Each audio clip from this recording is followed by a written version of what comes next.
Hello, I'm Janet Yong, and on this channel, I share about Bazi, Feng Shui, personal growth, and entrepreneurship. In the first part of my conversation with Nilofar, we explored how Kintsugi helped her rediscover confidence and purpose.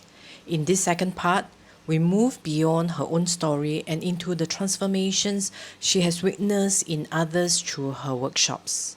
You hear why one participant chose not to give up even when her broken piece seemed almost impossible to repair, and how many others left with a different perspective on perfection, resilience, and themselves. We also talk about something I personally find meaningful: the willingness to experiment. Whether it was opening her studio, trying different ways to build her business, or simply taking the first step without knowing exactly where it would lead. Nilofar shares why growth often begins when we are willing to try. I hope this conversation encourages you to embrace imperfection, stay curious, and perhaps take that first small step you have been thinking about. Let's continue the conversation with Nilofar. You seen or healing have you witnessed in others that you have shared this great healing art with? This kintsugi is a very beautiful art, very, very healing. So during my kintsugi workshops, I do encourage students to share reflections at the end. And many students come to make something tangible that they're on their healing journey. So some students have talked about not giving up when things don't go their way.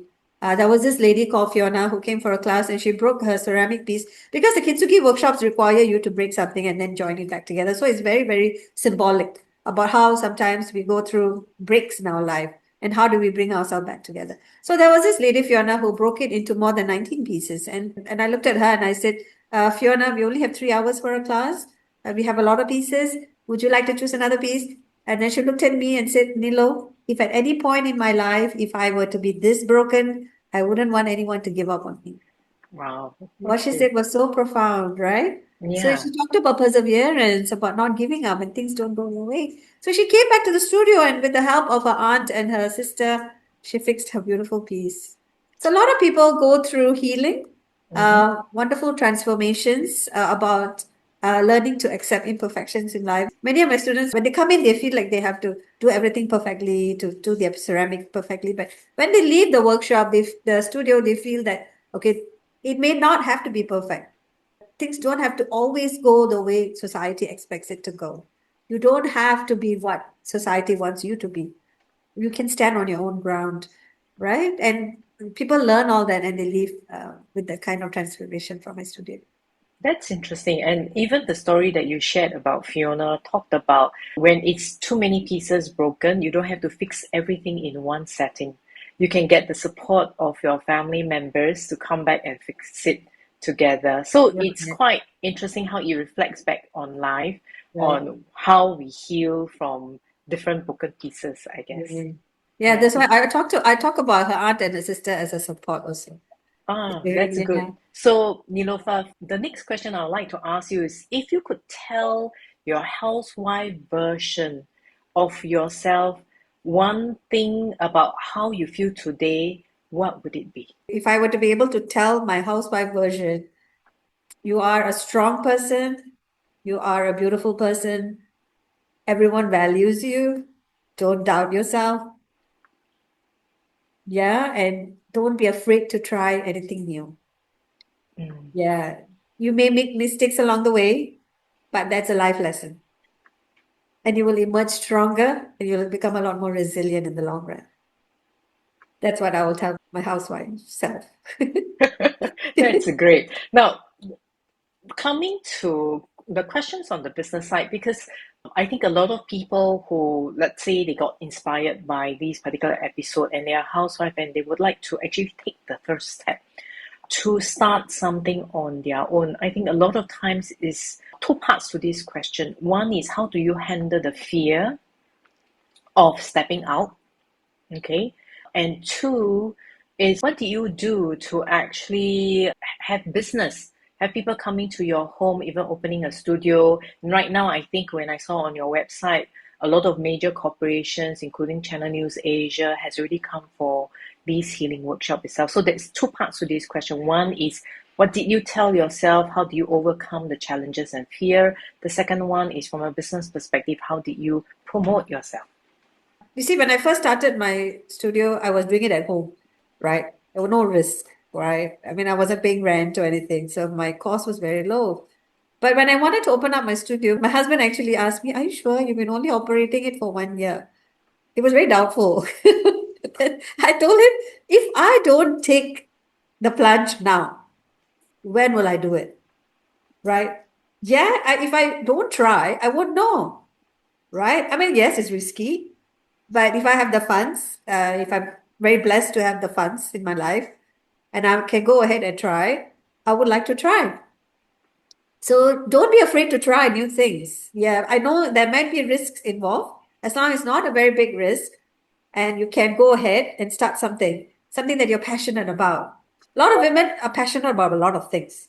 But if there's something that's very close to your heart, and I think you think that people may benefit from it, like a healing workshop or there's so many things, right? Sound healing, forest bathing, there's so many things, meditation. If there's something that you think that people will benefit from it and you will be financially rewarded from it, this is the Japanese ikigai concept, isn't it? The ikigai of finding meaning in life and helping others and also being financially rewarded by it. Right. So if you find that you have your ikigai and you want to spread whatever you're passionate about to others, don't be afraid to try. And the second thing is, what are the avenues that I have, right, to look for help? So there are many, many courses online about how to start our businesses. And being Singaporeans, we can tap into our skills future, go for a lot of these AI and digitalization courses to learn more. If you don't want to take a risk of starting a proper shop or anything and you want to sell something online, you have so many ways to do it. You can set up a free website, you can sell on Instagram, Facebook. There are so many avenues to go ahead and sell something that you like to do and move forward. I see. So specifically, what did you do to promote your studio when you first started it? Like when you Okay, for my were at promotional home? part. Yeah. Okay, my promotional part, I was very much using my website. I set up my website very nicely.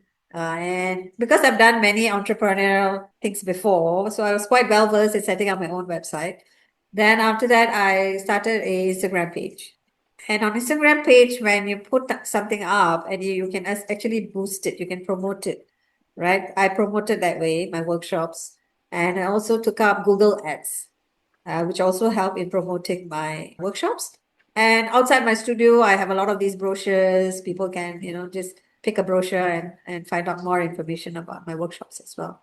And of course, word of mouth, right? I mean, when someone comes for my class and then they like it, they find it very beautiful and healing, and then they tell the others, and then they will come again. Somebody else will come. Yeah, it's definitely also by word of mouth. Yeah. I see. So it's quite interesting. I think one of the things you keep mentioning during this process of sharing is trying.